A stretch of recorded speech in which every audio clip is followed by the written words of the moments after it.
nagmamassage ako kay Poging Paraluman. Maraming salamat sir, at na-relax yung katawan ko. Ayan po, konting snapshot na lang siya ang ginawa niya, kaya maiksi lang yung pagka video sa akin.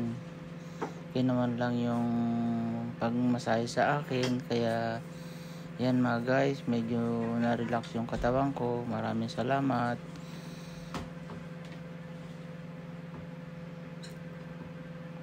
Ayan, nilagyan ako ng bendosa at saka yung